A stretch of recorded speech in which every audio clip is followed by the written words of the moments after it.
Hola, ¿qué tal? Mi nombre es Pedro Orozco. Bienvenidos a este Centro Mundial de Altos Estudios para la Innovación y la Transformación Social desde la Complejidad y la Transdisciplina Ciudad de México, de la Multiversidad Mundo Real, Edgar Morán.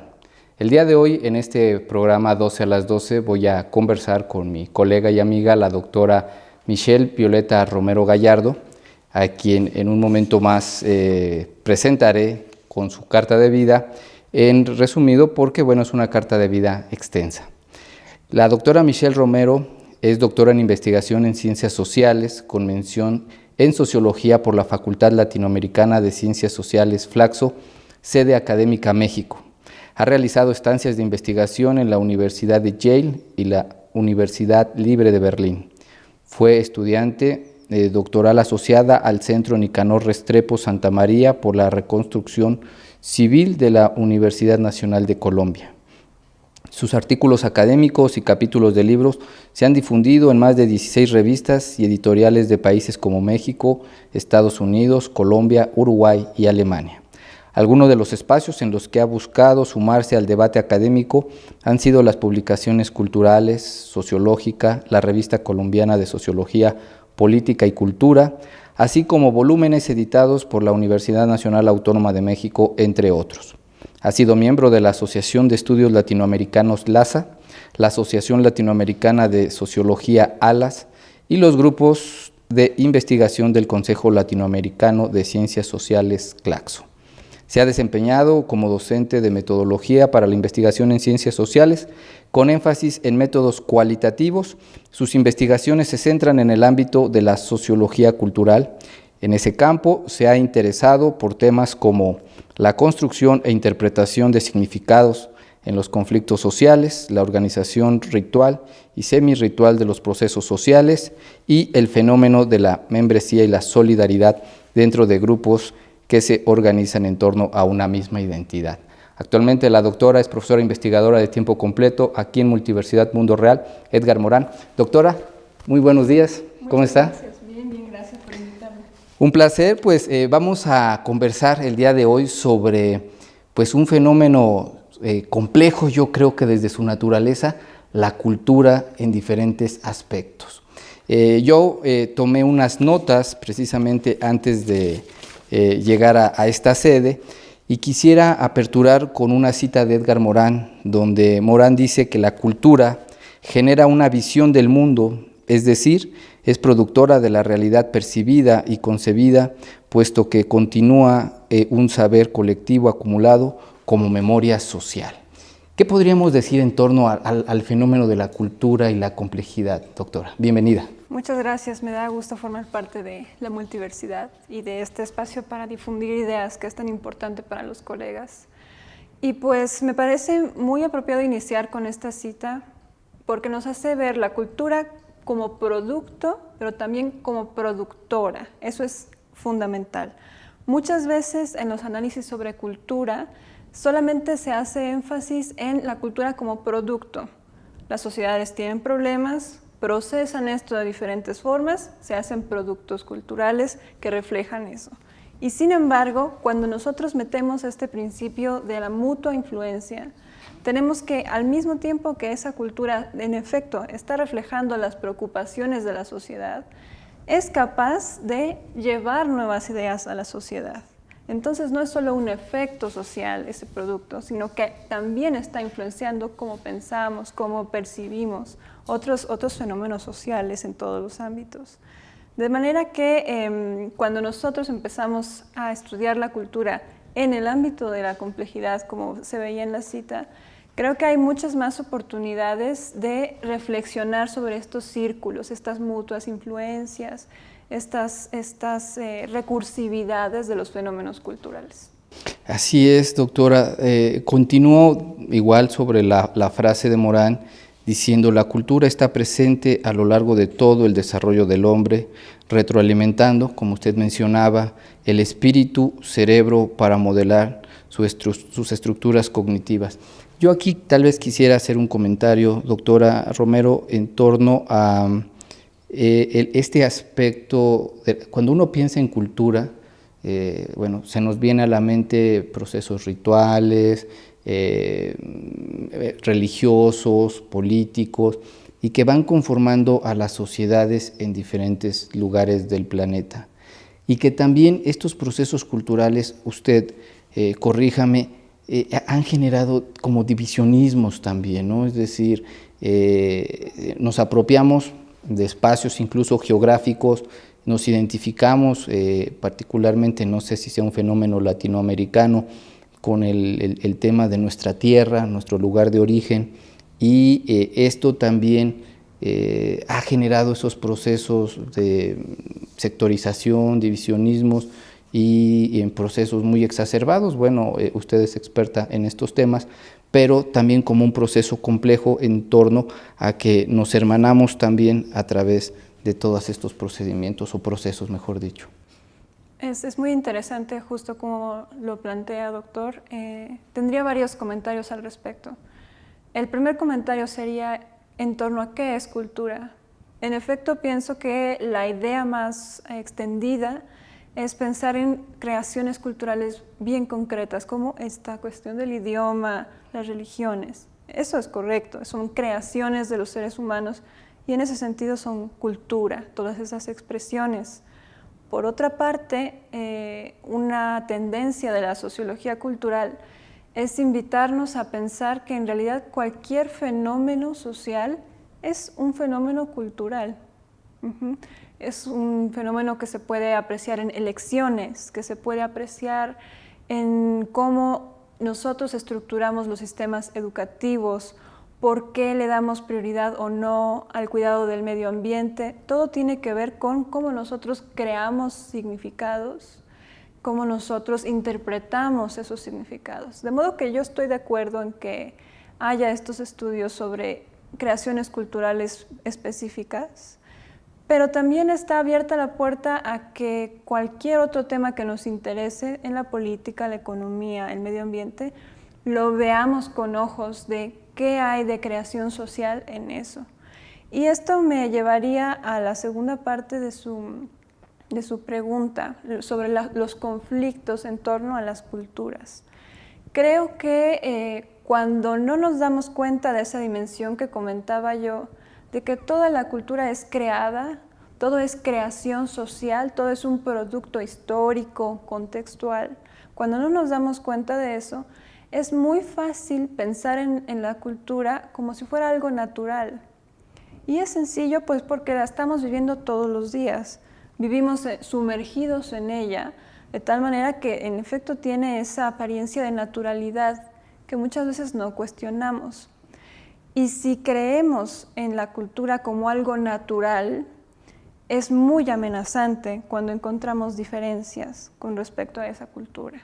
Porque entonces el sentido que nosotros estamos acostumbrados a darle al mundo está contrariado. Nosotros ya no sabemos cómo acomodar en ese sentido natural a la diferencia. Y creo que sí, muchos de los conflictos que vemos en torno a religiones, pero también en torno a costumbres, tienen que ver con no tener la conciencia de que también nuestro sistema de valores es uno entre varios. Y nuestras expresiones son unas entre toda una complejidad y una diversidad, que son las culturas de todos los demás, ¿no? Entonces, si nosotros tuviéramos una comprensión de los fenómenos culturales como creaciones y tuviéramos esa reflexión sobre nuestras propias expresiones como unas entre varias, sería más sencillo lidiar con los conflictos, porque no asumiríamos que nosotros estamos en la posición correcta y todos los demás en la equivocada, sino que estaríamos en una posición de algo que es muy importante para los estudios de la multiversidad, el diálogo. Dialogar entre iguales, dialogar entre versiones de una cosa, pero sin asumir superioridad de unos sobre otros, ¿no? Entonces, esa comprensión de lo cultural como específico y contextual de frente a otras especificidades, creo que nos ayudaría a lidiar con las conflictividades en la región, pero también en otras partes del mundo. Entonces, si entendí bien el aspecto cultural de lo que nos menciona, pues primeramente es un constructo social, hipotético social. Es decir, no está presente en la naturaleza, es una construcción del hombre.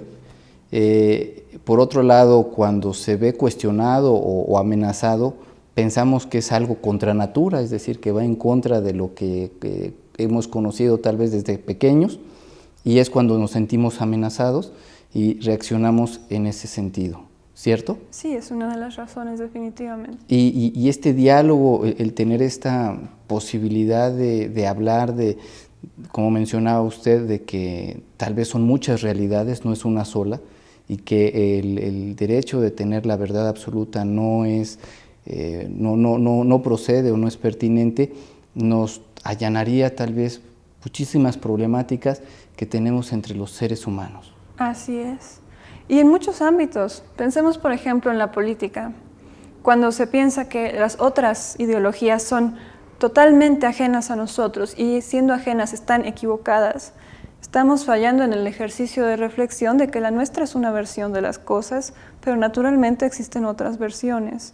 Y lo procedente, tal cual lo ha comentado usted, sería dialogar entre pares y no pensar que todas las ideologías otras hay que acabar con ellas. Entonces, esa clase de apoyo al diálogo solamente puede surgir de esta clase de procesos de reflexión, de ver la cultura propia como construida, al igual que la de los demás.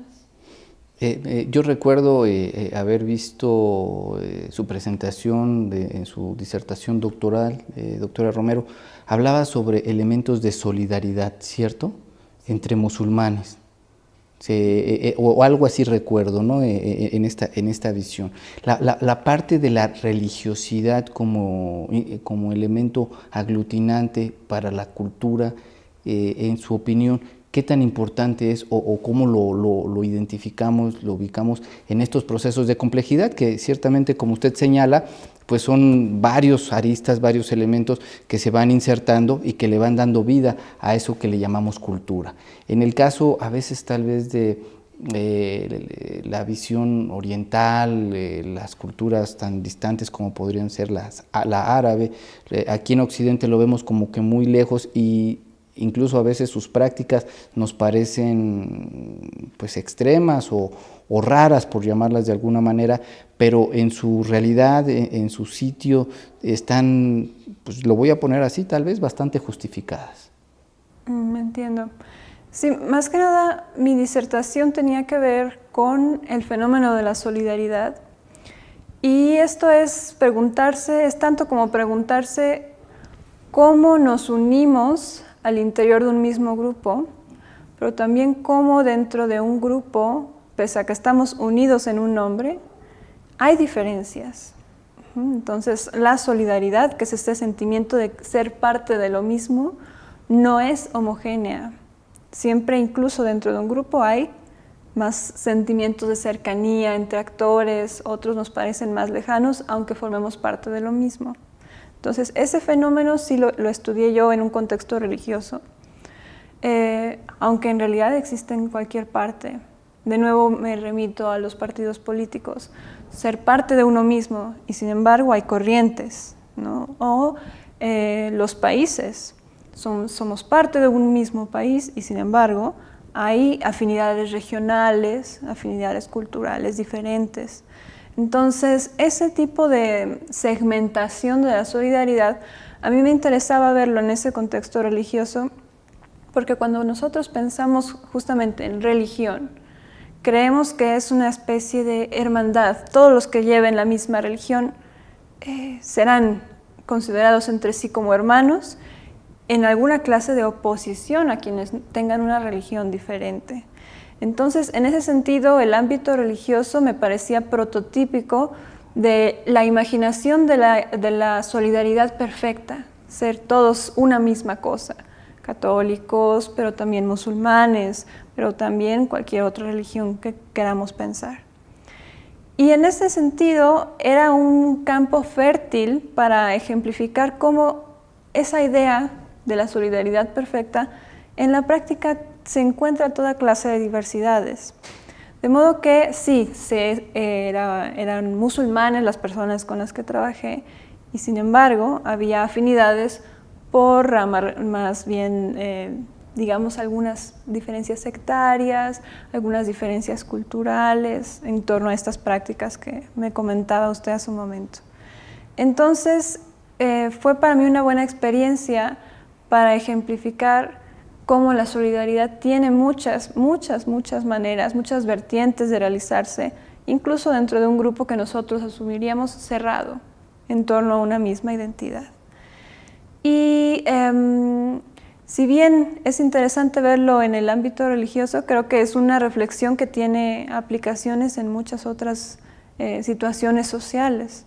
Incluso regionalmente somos una región de países semejantes y sin embargo nuestras diferencias políticas, ideológicas, económicas nos hacen a veces buscar la compañía, la acción conjunta con países en específico, más que con otros. Entonces, esta reflexión sobre lo que nos une y lo que nos separa dentro de un mismo conjunto es algo que a mí me apasiona y que creo que puede ser interesante dialogar con los estudiantes y con otros colegas, incluso cuando no sea en el fenómeno religioso.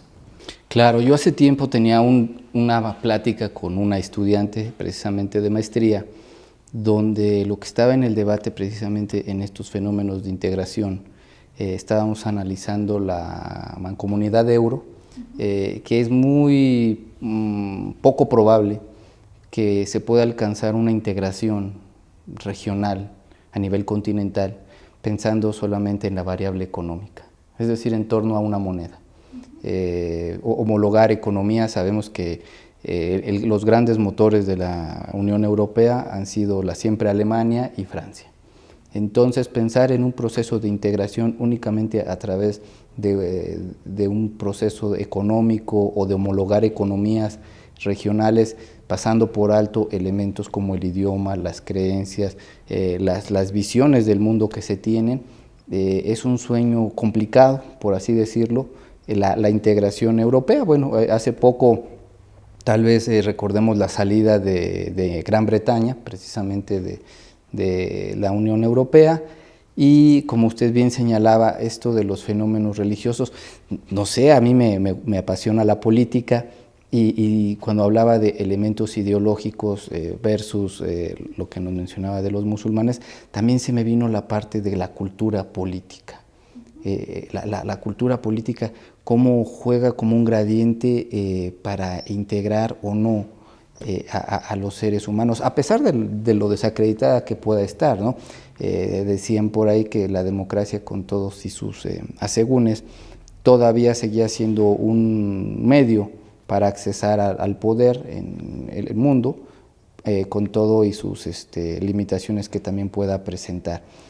¿Nos podría platicar un poco precisamente sobre el juego de la política o el papel de la política en esta visión cultural?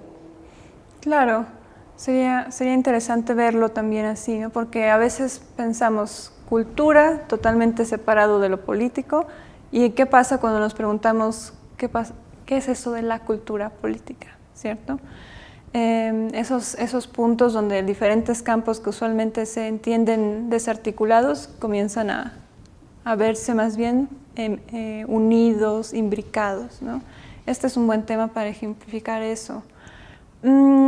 Finalmente, la política es, como usted decía al inicio, una creación social más, como lo puede hacer el arte o cualquier otro proceso ideológico, religioso, etc. Y en cuanto a creación social, así, en ciertos momentos históricos, en ciertos lugares, tenemos un modo de hacer las cosas, unas ciertas prácticas, ciertos códigos, ciertos símbolos, con los cuales vamos creando el significado de el mando, el poder, la obediencia, ¿cierto?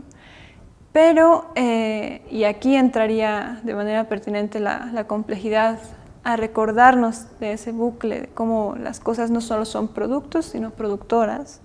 Esas culturas políticas que creamos para instituir el poder e instituir las autoridades, al ser creaciones pueden cambiar, no son dadas una vez y para siempre, están todo el tiempo desarrollándose, todo el tiempo siendo criticadas, siendo reflexionadas, y nos influyen y nosotros las influimos. Podemos cambiar aquello en las culturas políticas que nos parezca de repente ya no adecuado a los tiempos, ya no adecuado a los intereses sociales.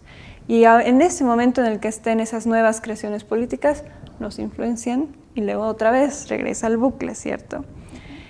Y en esa manera que tenemos de cómo hacer las cosas en el ámbito político, creo que a veces es difícil percatarnos de cómo están cambiando en esa circularidad la cultura política de un país, de una ciudad. Y es difícil ver el cambio porque es un cambio lento. Pensamos que seguimos viviendo de la misma manera que vivíamos hace 50 años o hace 20 años en términos políticos. Y en realidad han cambiado muchas cosas.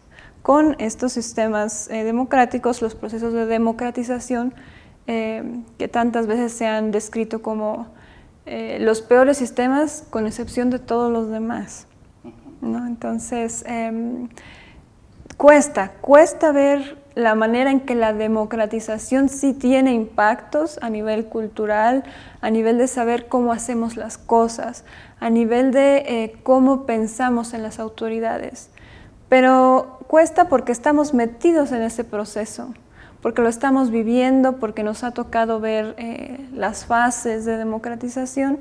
Si lo viéramos a mayor distancia, en una escala mayor, serían más evidentes esos cambios y eso sería más motivante porque diríamos está teniendo efectos en cómo piensan las personas, la democracia. Está teniendo efectos en cómo nos consideramos los unos a los otros en términos de igualdad, no solo iguales derechos, sino también igual validez de los argumentos. Entonces, esa clase de efectos tangibles de las culturas políticas sí están allí, yo pienso, porque ahora tenemos muchas certidumbres que generaciones antes no se habrían tenido.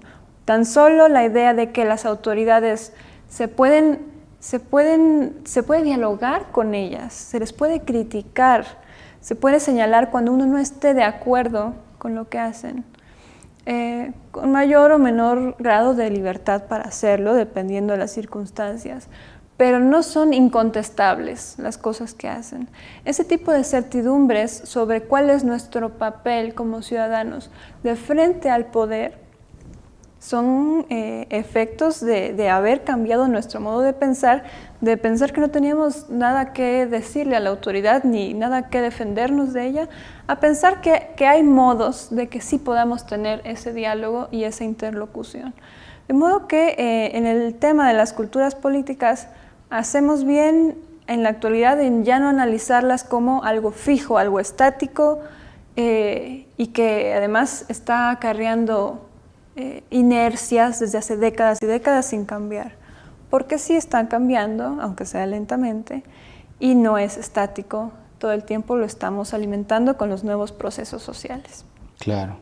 Fíjese que iba siguiendo su explicación y bueno, cuando nos comentaba esto de que los procesos de solidaridad no son homogéneos en este aspecto, yo lo trasladé también como me lo mencionó usted al inicio de su intervención, hacia las corrientes partidarias, ¿no? Al interior, estas tribus que luego les llaman al interior de los partidos políticos, facciones, grupos, y que, bueno, para las personas que nos siguen en Latinoamérica, hemos encontrado en diferentes partes del mundo, desde la Argentina, Brasil con el tamaño, un país continente, Colombia desde luego, Chile, Venezuela con la problemática que actualmente enfrenta, desde luego Perú, Bolivia, los países centroamericanos y México, y los conductores en este aspecto, es decir, acaecemos o adolecemos, mejor dicho, del mismo problema en términos de corrupción incluso, ¿no? Estos escándalos que se han suscitado y que ahora a través de los medios electrónicos de comunicación y muchas otras formas se dan a conocer. En este sentido, pensaba también como otro elemento de integración cultural, la familia. Es decir, la familia, cómo ha jugado. Usted mencionaba que sí, efectivamente hemos logrado espacios para dialogar con las autoridades. Yo recuerdo que cuando era joven, niño, era incuestionable el Estado, incluso con la pena de sufrir un accidente, por decirlo menos, ¿no? El día de hoy, evidentemente buscando los canales adecuados, a veces institucionales, a veces no tanto, pero ya es la forma ya hay una forma de dialogar. Yo lo pondría en este ejemplo, como cuando un joven adolescente, tal vez en el tiempo de mis padres, cuestionaba la autoridad de sus padres, pues se hacía acreedor a una sanción muy dura en términos disciplinarios. Al día de hoy, bueno, pues yo pienso que ya hay esa apertura también entre los padres actualmente, que un hijo puede manifestar su inconformidad bajo ciertos criterios, desde luego, pero hay esa apertura. No digo que sea homogéneo, porque también hay lugares todavía que son tradicionalistas, por así decirlo. Pienso en el centro de la República Mexicana y otros lugares, tal vez allá en Sudamérica, Centroamérica, pero hay esos procesos, ¿no? Pienso que la familia también ha jugado un papel importante en estos procesos aglutinadores de la cultura, de la identidad nacional. ¿Usted cómo lo ve, doctor? Claro, la familia como institución es uno de los núcleos principales para la reproducción cultural de las sociedades. No es el único. Otro muy importante es la escuela, ¿no? Y de ahí además hay toda clase de fuentes de esta idea de cómo somos y cómo nos portamos y qué hacemos. Los grupos de amigos, las ideas que recogemos en los medios de comunicación, etc. Pero mucho de ese consumo, de esa socialización, tiene lugar en el seno familiar. Y concuerdo con que es una institución sujeta a reconfiguración como cualquier otra. Y es interesante y se nota en muchas de las tesis de la multiversidad cómo se recogen estas reflexiones en torno a cuál debe ser el papel de la formación familiar para generar mejores ciudadanos, para generar mejores estudiantes. Entonces, creo que es interesante en esta idea de conectar escenarios. Es interesante cuando pensamos que el papel de la familia no es algo nada más privado y algo que ocurre detrás de paredes y no vemos qué pasa allí, sino que es algo conectado inmediatamente a cómo vivimos la violencia, cómo vivimos ese sentido de responsabilidad social, el sentido de responsabilidad ecológica, esa manera de entender los recursos, cómo podemos disponer de ellos. O las otras personas, cómo debemos interactuar con ellas. O las mujeres, cómo se les trata a las mujeres. Todas esas son reflexiones con un ancla firmemente puesta en el hogar o en el espacio en el cual se está teniendo ese desarrollo de crecimiento, ¿no? Si no es el hogar, quizá otras instituciones que se encargan del cuidado de la infancia. De modo que me parece interesante esta manera de retomar el ámbito familiar desde muchas ciencias. Ya no nada más es un tema antropológico, sociológico, es un tema que le importa a la política, es un tema que le importa a la economía, porque hay una necesidad, hay unas tesis por allí en este sentido, hay una necesidad de la educación económica temprana, saber para qué sirven los instrumentos financieros, saber la deuda, la forma responsable de relacionarse con ella, etc. Entonces no hay realmente un ámbito que no pudiéramos conectar con ese espacio antes considerado privado, ¿no? Y en ese sentido, de nuevo, voy a hacer un buen ejemplo de la manera en la cual la complejidad nos ayuda a articular escenarios, articular actores, articular ciencias y fenómenos. Efectivamente, rescato varias partes de su intervención, doctora. Por ejemplo, en primer lugar, esa preocupación constante de los estudiantes, tanto en maestría como doctorado, que se ve reflejada en sus trabajos de investigación. Como bien citaba, yo hace algunos meses tuve la oportunidad en este escenario platicar con el rector, el doctor Carlos Jesús Delgado, sobre el tema de reinventar la educación. y como decía Paulo Freire que hacer educación era hacer política, ¿no? Y eso me va a llevar hacia un siguiente apartado de su comentario, pero bueno, efectivamente los trabajos de los estudiantes de multiversidad van muy enfocados a esos temas de educación, temas de conservación del medio ambiente, temas incluso de cuestiones de género. Usted mencionaba, ya las familias no es una familia tradicional como así lo considerábamos, hay familias monoparentales, en fin, ya hay toda una variantes en las familias y que no dejan de serlo. Al hablar de la educación también, la influencia que el Estado-Nación tiene sobre sus ciudadanos. Ahí Paulo Freire tiene en su bibliografía esta obra muy difundida, la llamada Pedagogía del Oprimido, y cómo habla precisamente de estos procesos de educación y bancarización, donde parecería que se premia la acumulación de información, de conocimientos, y en esa medida el Estado mismo va reproduciendo el tipo de ciudadanos que requiere para ese sistema en el cual se encuentra inmerso. También mencionaba estos procesos de la sustentabilidad del medio, ¿no? No comprometer los recursos futuros de las generaciones de relevo, que también ha sido un tema muy debatido por los estudiantes de multiversidad, y que eso me abre la puerta también, querida doctora, para un tema sumamente apasionante, ¿no? Dentro de los procesos de la cultura o estos elementos, el poder. Hablando precisamente de elementos políticos, el poder, este fenómeno que decía Thomas Hobbes, que era como un deseo incesante en el hombre y que solo cesaba con la muerte, y que mencionaba también Hobbes que el hombre era el homo homini lupus, es decir, el lobo del hombre, su depredador. El poder como elemento aglutinante en procesos de cultura, ¿cómo lo mira usted, doctora?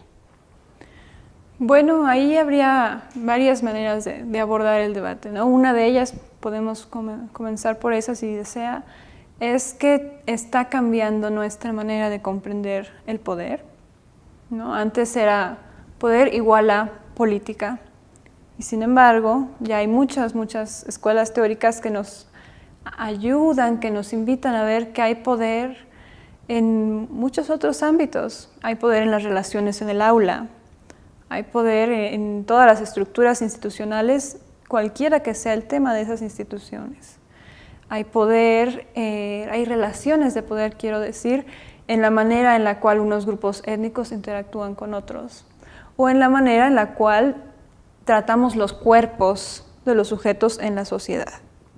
Entonces, creo que parte de pensar al poder de otra manera, más allá del Estado, más allá de las instituciones políticas, tiene que ver con un cambio en nuestra concepción de lo cultural. Porque si nosotros ya dejamos de pensar en la cultura solo como la música y la religión, y pensamos en la cultura como cualquier espacio de creación social, la política y el poder pasan a ser espacios de creación social también, y vemos que cambia nuestra relación con el cuerpo, con los géneros, con cualquier cantidad de cosas que queramos poner en esa lista, y el poder es una reflexión de entonces ya no del gobierno exclusivamente, sino poder pasa a ser una reflexión sobre cómo algunos sujetos pueden ejercer presión sobre otros en cualquier ámbito, y pueden influenciar sus decisiones, pueden influenciar sus modos de actuar. Y repito, no tiene que ser del gobierno hacia el ciudadano, puede ser de padres a hijos, hay poder en esa relación, pero puede ser también en una relación de pareja, hay poder en esa relación, hay a veces esa clase de expresiones de deseo de influencia. Entonces, pensar al poder de esta forma desanclada del Estado nos ayuda a poder usar esa categoría ya en muchos otros fenómenos sociales que no tengan que ver específicamente con el gobierno. Y eso me parece positivo, porque así es una categoría útil, es una reflexión útil para fenómenos en todos los ámbitos que les preocupan a los estudiantes de la institución. Les preocupa El medio ambiente, decíamos, es un tema muy recurrente. La ética, perdón, doctora. La ética también aparece en sus trabajos de manera recurrente. Y la educación, en efecto. Si entonces ponemos el poder, esta variable, en la discusión, no hace ruido como si fuera un tema ajeno, como si fuera un tema de otra tesis, de otra investigación, sino que es una reflexión importante ver cómo dentro de ese ámbito que estén estudiando, educación, medio ambiente, etcétera, hay también relaciones de juegos de influencia, ¿sí?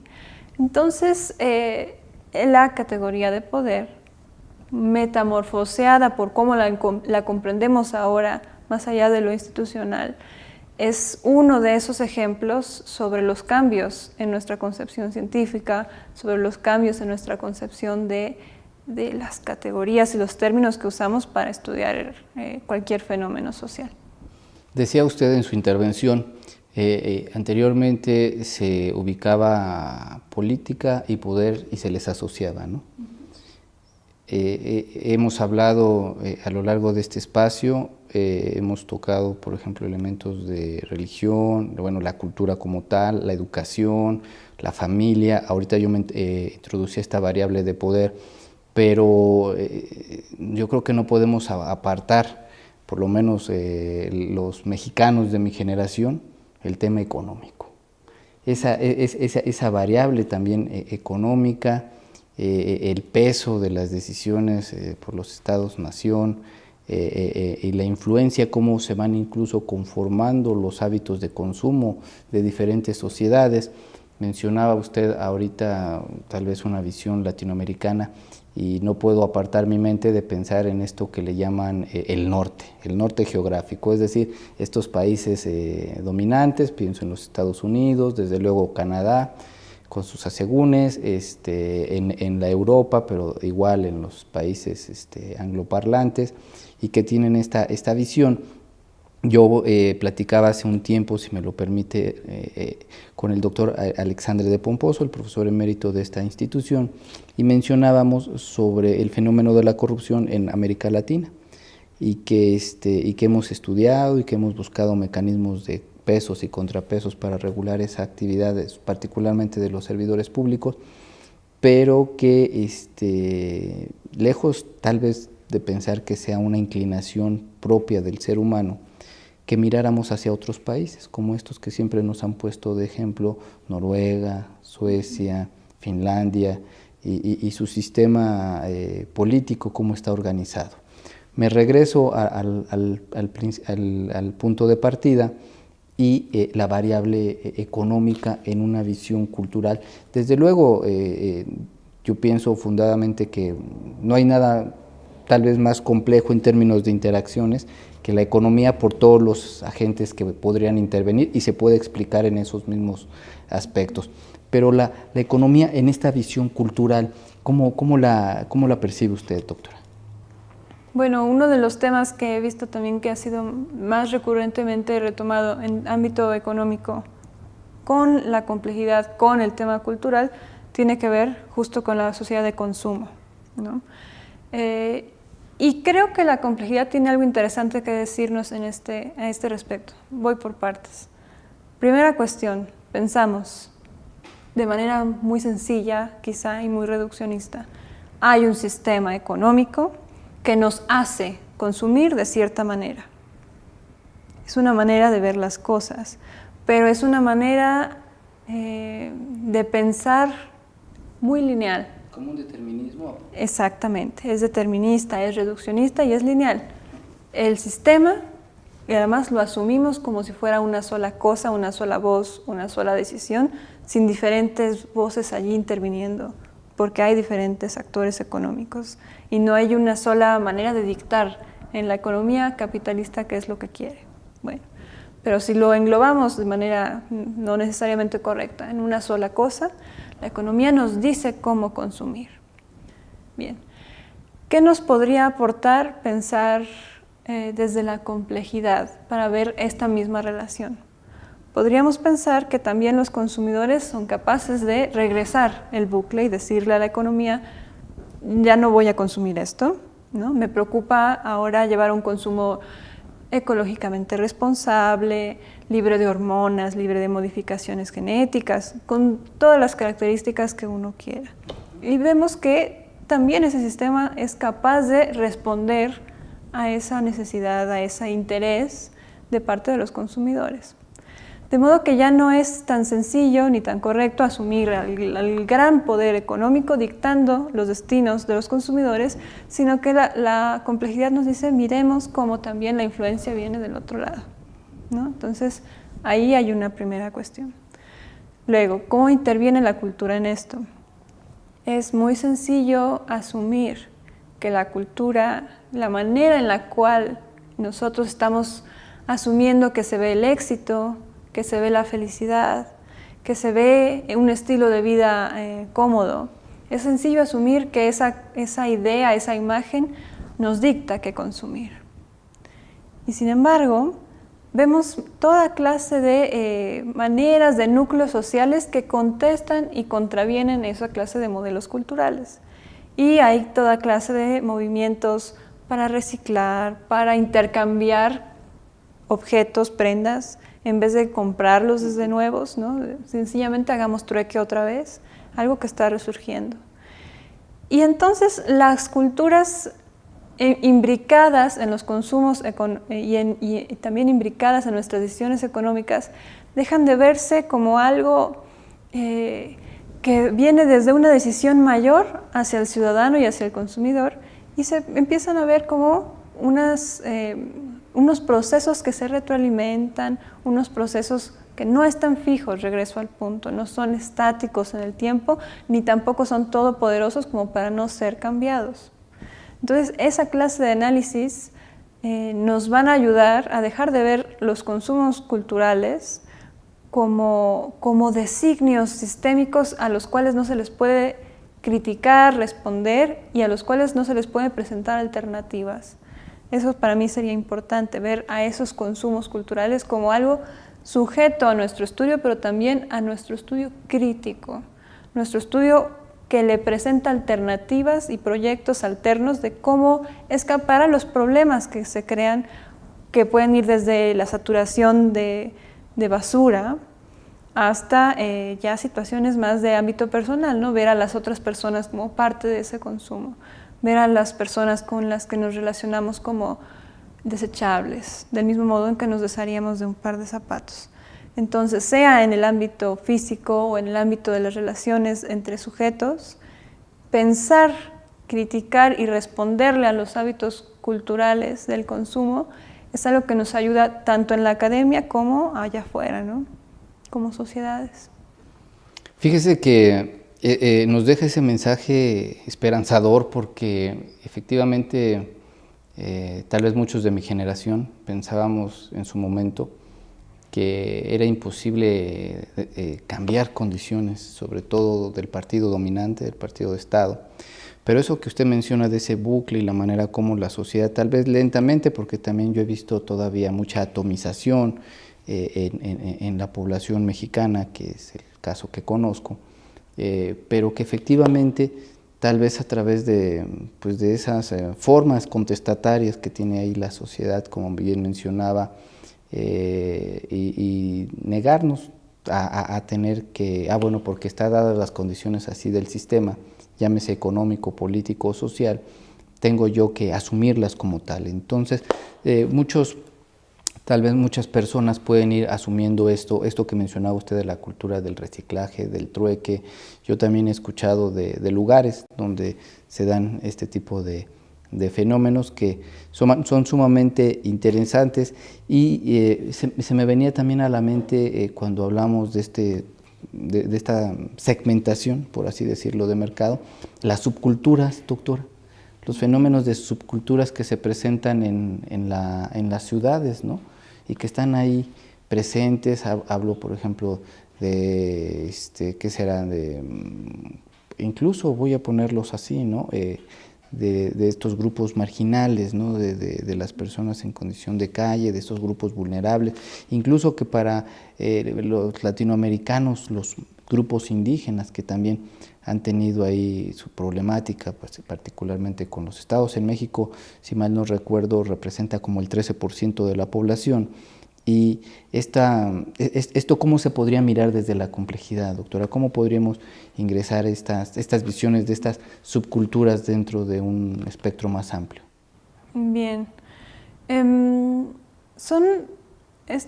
sé exactamente si me siento siempre cómoda con la idea de subcultura, pero entiendo estos grupos que se articulan en torno a una cierta identidad y son muy visibles por su calidad de minoría, pero también porque estéticamente son muy identificables, ¿no? Entonces, esto, ¿cómo lo veríamos desde la complejidad? Una primera cosa que me gustaría traer sobre la mesa en este aspecto sería justamente algo que mencionaba antes, la desnaturalización de nuestra idea de cultura.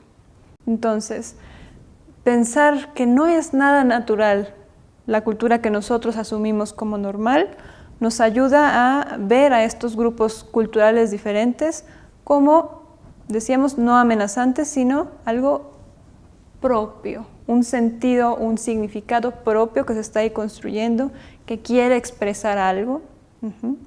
Y no tiene por qué ser entonces una muestra de la decadencia social, como muchas veces se estudiaba antes, esta clase de grupos, como una muestra del cambio de los tiempos para mal, ¿no?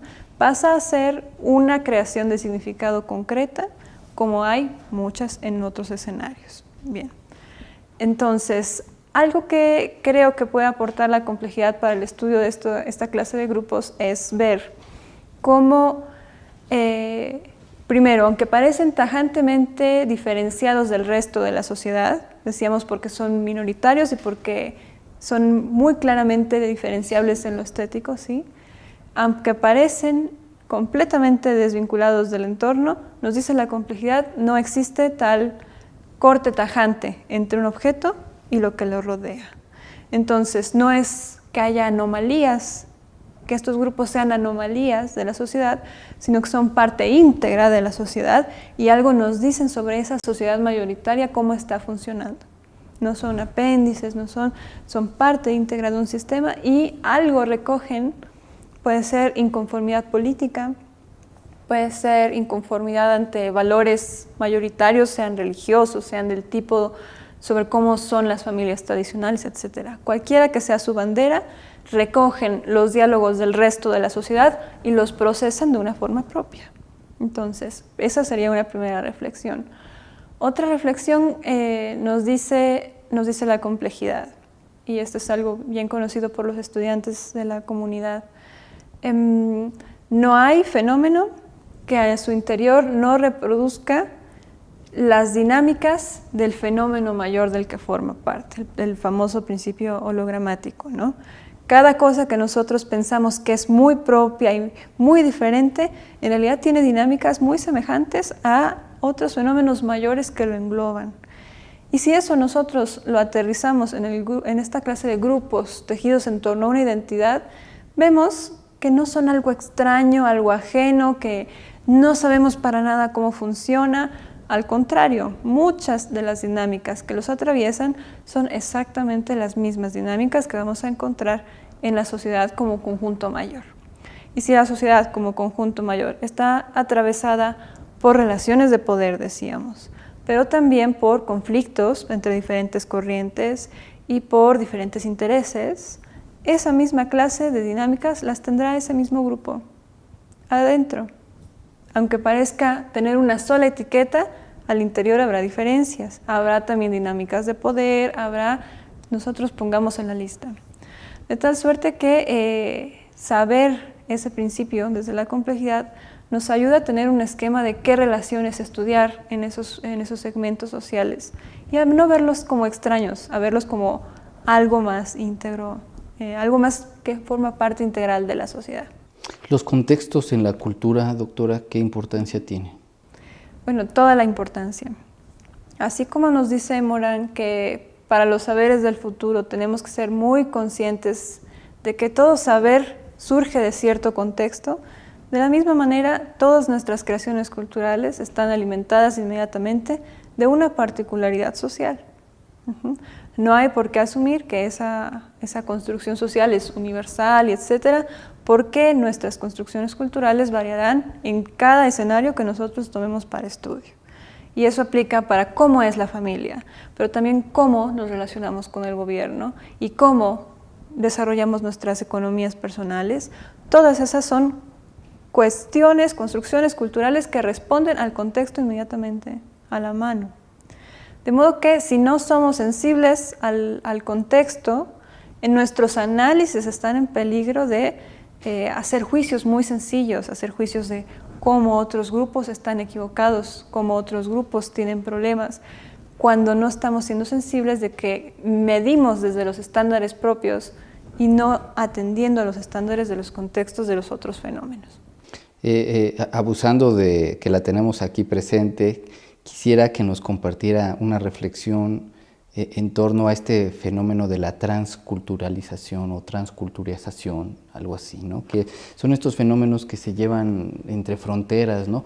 En el caso mexicano, tal vez la influencia, como usted mencionaba, de manera recursiva entre México y los Estados Unidos, y seguramente para quienes nos ven en Sudamérica y en otras partes del mundo con sus países, con países vecinos, ¿no? Que comparten fronteras naturales. Bien, aquí tendría una reflexión breve, pero que me parece importante, es una de esas banderas que defiendo. Y es que si antes esa clase de mezclas culturales se estudiaban como si fueran decadencias, como si fueran perversiones de los anomalías de los sistemas originales de los que surgían, si nosotros volvemos a ese tema que tanto ha salido en la plática, de desnaturalizar la cultura, dejar de verla como una sola y naturalmente la mejor y todas las demás son peores y etcétera. Si nosotros renunciamos a esa dinámica, nos damos cuenta de que esos productos que son mezclas no son decadencias, no son pues eso, perversiones de modelos puros, sino que son creaciones nuevas y punto. Y se les analiza como creaciones nuevas, con reglas propias, no con reglas que son desviaciones de sistemas culturales previos, sino como sistemas autónomos. Y si queremos retomar uno de estos principios de la complejidad, que nos habla de la autoeco-organización, ¿no? Quiere decir, los sistemas tienen organizaciones propias, pero también al mismo tiempo están articulados con la organización del entorno, de lo ecosistémico. Bien, entonces, estas creaciones culturales que son mezclas tienen sus reglas propias, tienen sus propios estándares, sus propios actores, sus propias relaciones. Esa organización que surge en el momento en que esos insumos culturales se empiezan a mezclar. Y eso no quita que están en una relación con su ecosistema cultural.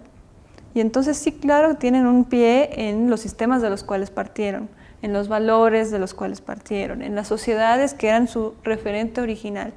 Pero no pensemos que son decadentes y son desviaciones de esos sistemas originales, simplemente son organizaciones propias, son sistemas propios en interacción con sistemas previos de cultura. Claro. Yo a veces tengo la impresión, escuchando al presidente estadounidense en sus discursos, que más allá de esto que usted ya mencionaba, esa riqueza cultural que pueda contener, por poner un ejemplo, la Unión Americana, es lo que les ha dado también esa propulsión para estar con ese dinamismo económico. Me refiero a esa amalgama, a esa pluralidad de ciudadanos que tienen, asiáticos, hispanos, en fin, y que le ha dado a la Unión Americana ese dinamismo, ese mosaico de diferentes visiones. Es de llamar la atención que después, en este caso de la Ciudad de México, la segunda ciudad con mayor número de mexicanos se encuentra en Los Ángeles, es decir, fuera del territorio nacional, y que me queda claro que es un discurso político, pero ahí el peligro que entrañan las ideologías. Es decir, la historia está plagada de ejemplos de lo que las ideologías y el costo demográfico, es decir, el costo en vidas nos ha cobrado eventualmente. Ahí están ejemplos en el siglo XX. Desde luego, lo que ahora pues se maneja en estos términos de las cuestiones, incluso hasta de coloración de tez, que a mí me parece eso bastante abominable, perdón por la expresión, pero me parece una cuestión muy delicada, el tema de las ideologías. Morán lo ha dicho, en la ciencia no hay paternidades, mucho cuidado con eso, y también con el tema de las ideologías. Querida doctora, pues ha sido, yo siempre digo que las arenas del tiempo corren en nuestra contra. Le agradezco su presencia. Hemos aprendido mucho de su participación, considerándome desde luego. Quisiera que nos compartiera algún correo donde los estudiantes de Multiversidad y aquellos que tienen a bien el seguir esta transmisión la pudieran contactar para hacerle alguna pregunta, si tienen alguna duda sobre este tema y las líneas de investigación que usted viene desarrollando. Claro, muchas gracias de nuevo por la invitación. Para mí también es muy enriquecedor formar parte de estas discusiones. El correo que tengo de la institución es Michelle, con doble L y una E al final, .romero@multiversidadreal.edu.mx. Y por supuesto por ahí también podemos continuar con los debates, con la retroalimentación, con quien se interesara por estos temas. En particular, yo he estado escribiendo mucho sobre la organización ritual de muchas de las dinámicas sociales. Ahora he escrito más sobre la organización semirritual de la política, por ejemplo. Pero también sigo trabajando algunos temas de estudios de religión, ¿no? Entonces, si nosotros vemos la cultura como los patrones que pueden estar presentes en cualquier tipo de interacción, sea política, económica, educativa, etc. Yo estoy de acuerdo con esa bandera, yo estoy en ese barco de análisis y a eso me dedico justo, a la sociología cultural, a aplicar teorías sobre las interacciones en cualquier ámbito que nos interese y cualquier fenómeno que nos interese. Perfecto, tengo entendido que estará participando próximamente en algunos congresos como ponente, estará incluso fuera de territorio nacional. Le deseamos la mejor de las fortunas, de las suertes, los mejores éxitos para su intervención. Bueno, pues ya escucharon las líneas de trabajo de la doctora Michelle Romero Gallardo. Les agradezco su atención. Los invito a que consulten nuestra página www.multiversidadreal.edu.mx. Ahí podrán encontrar la oferta académica que tenemos desde la especialidad, la maestría y el doctorado en pensamiento complejo, y desde luego a consultar el apartado de Multiversidad TV, donde encontrarán no solamente esta conversación, sino otras conversaciones con diferentes temas. Muchas gracias por su asistencia y nos vemos en una próxima entrega. Muchas gracias. Muchas gracias, doctora.